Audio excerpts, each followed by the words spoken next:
여러분 안녕하십니까. 식스센스 시작해보도록 하겠습니다. 제롬 파월 의장의 의회 증언을 앞두고 있죠. 매파적일 거라는 우려와 함께 그동안 시장이 큰 조정 없이 달려왔던 랠리에 대한 부담으로 이번 주는 우리 국내 증시가 조정을 이어가고 있습니다. 간밤에 뉴욕 증시도 하락이 나왔는데 그 와중에 테슬라가 나홀로 급등을 했죠. 잠시 뒤에 테슬라를 비롯한 2차 전지 이슈 짚어보도록 하고요. 또 종목 특징주 시간에는 자동차 쪽 종목들도 체크해 보도록 하겠습니다. 어떤 전략이 베스트 전략일까요? 오늘 두 분과 파헤쳐 보도록 하죠. 되돌아온 짝꿍입니다. 이창환 부장 그리고 김민기 PB 나오셨습니다. 두 분 안녕하십니까? 두 분이 다시 만나신 거를 되게 반가워하던데 우리 PB님이 부장님이랑 짝꿍 가는 게 좋다고 하시더라고요. 네, 저도 좋습니다. 아, 그런가요? 다시 돌아온 브로맨스 저희가 기대를 해보도록 하고요. 저희가 시장 안에서 꼭 알아야 할 이슈 3가지로 준비해봤는데요. 첫 번째 이슈부터 바로 만나보시죠. 네, 지수 하락입니다. 이번 주 내내 시장이 밀리고 있어서 시장 진단부터 해보도록 할게요. 코스피 하락 잠깐의 숨 고르기일까? 일단은 파월 의장 증언을 앞두고 있잖아요. 이미 FOMC에서 강하게 얘기를 해서 이번에도 매파적으로 말을 하지 않을까 싶은데 그러면 이에 따라서 시장에 추가적인 하락이 나오게 될까요? 네, 이번 주에 연준 의원들 발언부터 해서 네. 파월 의장 발언까지 예정이 되어 있거든요. 파월 의장은 21일과 23일에 이제 의회 발언이 예정이 되어 있고요. 이제 블라드 총재가 이제 20일, 21일 양일간에 또 그 얘기가 있고, 네. 매파 의원들도 뭐 메스터 총재라든가 아니 뭐 중도파 굴스비 그런 의원도 있고, 이사도 있고, 네. 그리고 중도파도 여러 있는데 쭉 나올 겁니다. 발언들이 나오는데 대체로 이제 7월달 금리 인상에 대해서 여전히 이제 향후 2번 이상 앞으로 7월, 9월 인상 가능성을 열어두고는 있지만은 인상 실제 하기보다도 지금 구두상으로 계속 좀 매파적인 발언을 하면서 인상 효과를 내는 쪽이 좀 되지 않을까라는 생각이 들고요. 그리고 어제도 미등시가 좀 조정을 받았고, 네. 그리고 이제 파월 의장 발언을 앞두고 나서도 우리 증시는 특별한 이제 상승에 대한 모멘텀이 없었거든요. 그러다 보니까 경계감은 자연스럽게 나왔고요. 그리고 이제 지수가 또 많이 올라가서 쉴 때가 되는 시점이었습니다. 최근에. 그래서 추가적으로 좀 조정이 더 나왔는데 이게 뭐 오래갈 조정은 아니라고 보고 있고요. 그리고 이게 이제 제가 강세장으로 갔다라고 말씀드렸던 이유가 보통은 이제 강세장에서는 주도주가 있고요. 그리고 주도주가 올라가고 그다음에 이제 그런 주변주도 같이 올라가는데 주력 주도주가 쉴 때 주변주들이 올라오는 것들이 보이거든요. 네. 그러니까 이제 돈이 약세장에서는 다 같이 빠지는데 이게 이제 쉬는 장에서도 올라가는 섹터와 종목들이 돌아가면 있다는 거죠. 저점에서 이제 소외받았던 종목들도 올라가고 테마도 먹히고 특정 어떤 재료도 먹힌 그런 장들이 대체로 강세장일 때 나타나는 그런 현상이고요. 네. 그래서 상승 종목들도 나온다는 것들은 이렇게 나쁘다고 볼 수는 없는데 그리고 6월 8일 이후로 오늘은 이제 외국인들이 현선물 동시 매도를 해서 장이 좀 밀렸지만은 지난 이제 선물 옵션 동시 만기 이후에 코스닥 쪽에서 투신이 계속 지금 프로그램 매도를 좀 하고 있어요. 선물 매도를 하고 있습니다. 네. 선물 매도를 하면서 현물 매도를 좀 누르는 게 이게 이제 조금 다소 이제 2차 전지 쪽을 좀 인위적으로 누르는 그런 좀 움직임이 포착이 되고 있거든요. 그러니까 이제 2차 전지 쪽 공매도가 워낙 많은 걸 많은 분들이 알고 계실 텐데 이게 이제 대체 잔고가 이제 많이 이제 부족하다 보니까 이제 선물을 매도를 하면서 코스닥 150 선물이죠. 선물을 매도를 해서 현물을 매도하는 거를 이제 유도하는 그런 좀 전략을 좀 피는 것들이 포착이 됐는데 아마 이게 다음 옵션 만기일 때는 어떻게 될지 좀 봐야겠지만 결과적으로는 다 판매 매수를 해야 되기 때문에 투신의 프로그램 매도 선물 매도가 판매 매수로 바뀔 때는 또 코스닥이 좀 튀어갈 수도 있다라고 좀 보고 있고요. 네. 그리고 이게 지금 환율 외국인들이 지금 어쨌든 환 배팅을 들어왔었다고 말씀을 드렸는데 환 차익을 얻을 수 있는 그 구간도 지금 지났기 때문에 환 배팅 매수도 끝났다고 보시면 됩니다. 네. 그래서 코스피는 지금 좀 추가적으로 좀 쉬어가는 게 맞다고 볼 수 있겠고요. 아마 파월 의장 발언 이후라든가 이런 발언 다 끝나고 나면은 다시 시장 반등 가능성에 무게를 두도록 하겠습니다. 네. 외국인이 환차익에 베팅을 했다가 매도세가 나오고 있기 때문에 쉬어가는 것이다. 이제 반등 가능성에 대해서는 말씀해 주셨습니다.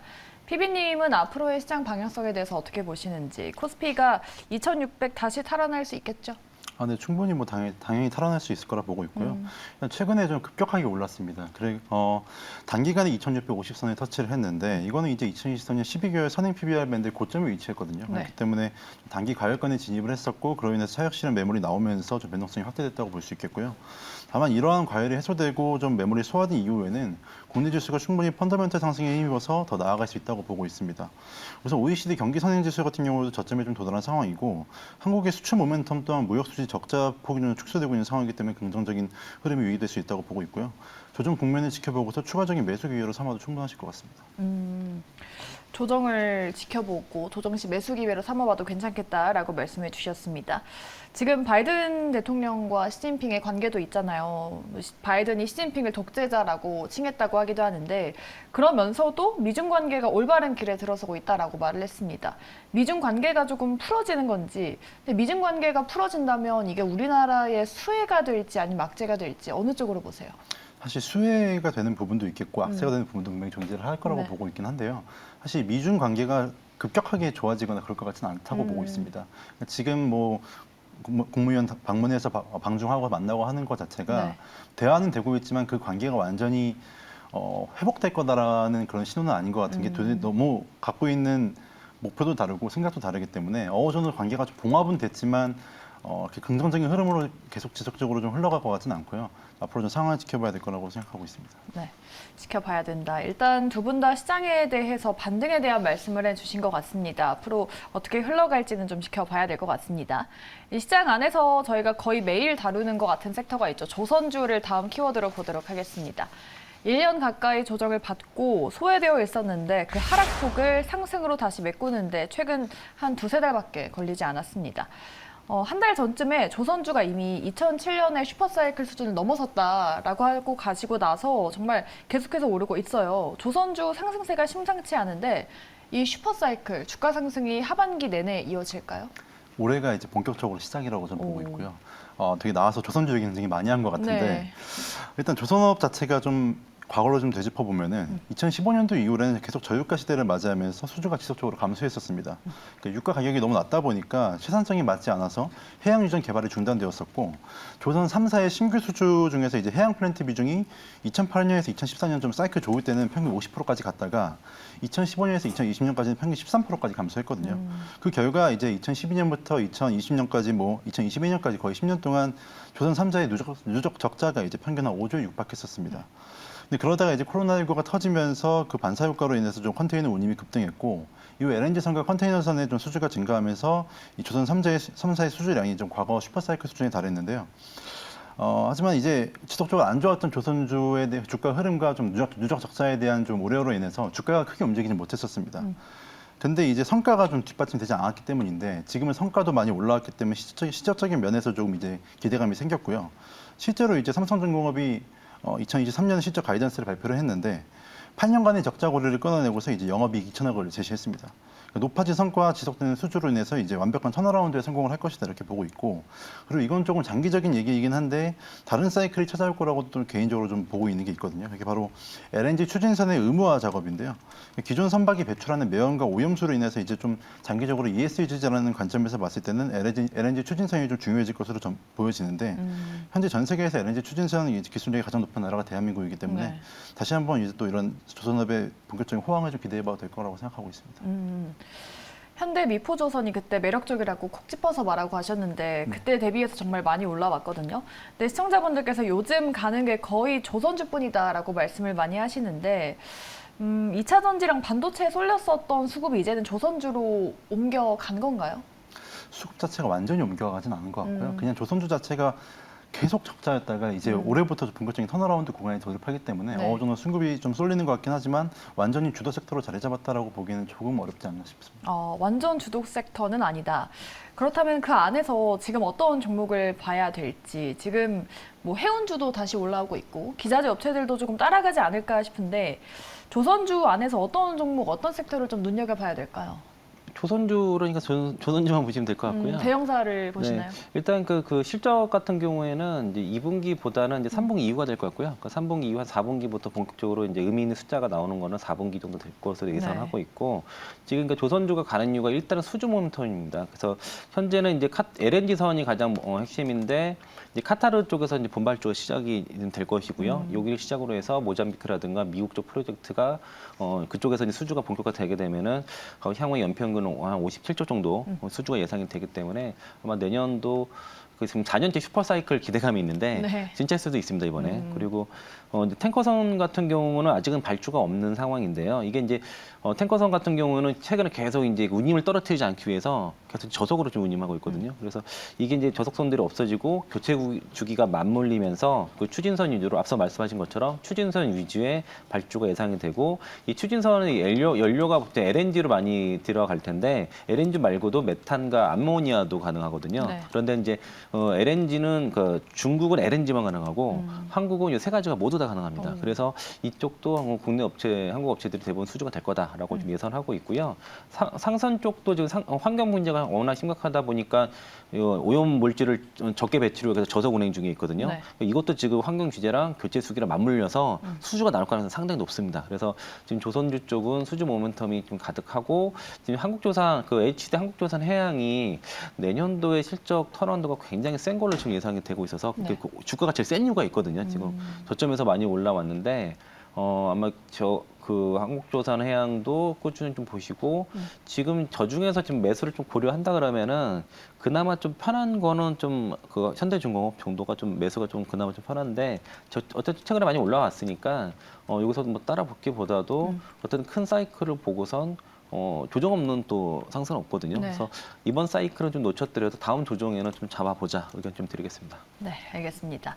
두 분 다 조선주에 대해서는 뭐 실적 부분 긍정의 이야기, 슈퍼사이클 이제 시작이다라는 이야기 해주셨습니다. 조선주 다음으로 저희 2차 전지 보도록 할게요. 지난주에 고시원 이슈로 인해서 2차 전지가 급락했을 때 우리 부장님이 전혀 걱정할 필요가 없다. 수급이 들어올 만한 이벤트가 있기 때문에 오히려 위기는 매수 기회로 활용해보자라고 말씀하셨는데 정말 또 바로 반등이 나왔죠. 오늘은 또 이슈가 있었습니다. 프랑스랑 2차 전지 투자 확대 소식. 이게 2차 전지 추가적인 상승의 트리거가 될까요? 뭐 그럴 리가 있겠습니까? 그냥 뉴스가 있었던 것 뿐이고요. 네. 그 이제 우리나라 이제 그 윤도택령께서 그 어떤 엑스포 유치 활동을 위해서 뭐 가신 거라서 그냥 이런 뉴스가 있었다 정도로 보시고요. 그러니까 2차 전지 섹터는 지금 핵심은 결국에는 뭐 그 결론은 에코프로입니다. 에코프로가 지금 저고점을 뚫고 가냐 마냐 이런 싸움이고요. 그게 가게 되면은 다른 2차 전지 다 끌어올리게 될 것이고 지금 그러니까 에코프로가 이제 80만 원 넘어가게 되면은 휴스키즈가 나올 수 있다는 지금 전망이 상당히 우세한 상황이고 네. 이렇게 물량 자체를 지금 거의 개인들이 다 쥐고 있습니다. 재고 있는데 거의 다 3년 이상의 장기 투자를 다 생각하고 있기 때문에 물량이 안 나옵니다. 그래서 거래량도 적은 상황이고 지금 시장에서 도는 소문은 그 지금 증권사에서 대차 못 구해가지고 그 주가 그러니까 에코프로 주식을 많이 갖고 계신 분들한테 연락을 해서 네. 지금 대차를 좀 하자라고 지금 부탁을 한다는 그런 얘기가 네. 있을 정도로 에코프로 BM이 지금 대차 이자율이 한 2~3% 정도인 걸로 좀 확인이 좀 됐고요. 에코프로가 이제 FTSE 그 ET50과 ET100 여기 편입이 돼서 이 효과가 있는 것을 좀 보이는데 이게 이제 어떤 자금이 의미 있게 크지는 않을 겁니다. 다만 있다는 거죠. 이제 제가 지난주 그 목요일과 금요일에 휴가였거든요. 여기 이제 그 수요일날 방송하고 나서. 네. 그러고 나서 이제 고객분한테 제보가 왔는데 경제방송에서 이제 FTSE 그 ET50과 ET100을 추종하는 ETF가 없기 때문에 자금이 전혀 없다, 편입 효과가 전혀 없다라는 식으로 방송에서 많이 했다 그래서 제보를 해주셔가지고 저도 이제 같이 이제 찾아봤는데 그 유럽계 그 펀드 그 IMX 인바이러먼털 그 마켓 PLC라는 그 IEM이라는 그 FTSE ET100을 추종하는 펀드가 있었고요. 네. 우정 자금 대략 2조 2천억 정도 돼서 뭐 적지 않은 금액이고 그리고 그 에코프로 같은 경우는 에코프로 BM과 더불어서 7월달에 그 미래 에셋 운영에서 타이가 2차 전지 소재 ETF가 납니다. 여기서 이제 각각 에코프로와 에코프로에 대한 비중이 20% 되고요. 포스코 퓨처까지 가게 되면 59%까지 편입이 되는 그런 ETF가 나올 예정이고 8월달 MSCI는 거의 확정이라 보시면 됩니다. 그래서 여기까지 생각을 하게 되면은 이게 이제 그 거의 수량이 지금 그 시중에 유통 물량이 거의 씨가 말랐기 때문에 네. 빠질 수 없는 구조입니다. 그러면은 갖고 계신 분들은 8월 말 최소한 8월 말까지 그러니까 8월 31일 종가로 편입돼서 9월 1일에 반영이 되니까 적어도 그때까지 가만히 들고 계시면 알아서 조금 사야 될 사람들이 할 것이다라고 말씀드리겠고요. 에코프로 정보점 뚫고 가면은 그 외에 다른 2차 전지 섹터도 따라서 다 올라가는 구조가 될 거다라고 말씀드리겠습니다. 네. 에코프로의 상승 여부가 2차 전지 섹터에 영향을 줄 것이다. 긍정적인 말씀을 해주셨습니다. 미증시 하락 속에서 살아남은 건 이제 2차 전지 안에서 테슬라라고 할 수가 있잖아요. 2차 전지 수혜주 미중 관계가 좋아지면은 그 탑이 테슬라라는 말이 나오고 있어요. 그래서 충전 관련해서 또 이슈가 나오다 보니까 우리 국내 테슬라 슈퍼차저 관련주들도 오늘 강세가 나왔죠. 뭐 에스트래픽이나 유라테크가 급등이 나왔는데 그런 종목들에도 좀 수혜가 가게 될까요? 수혜가 가긴 할 텐데 아직 직접적인 연관이 있다기보다는 좀 그냥 테마성이 있기 때문에 좀 조심하셔야 되고요.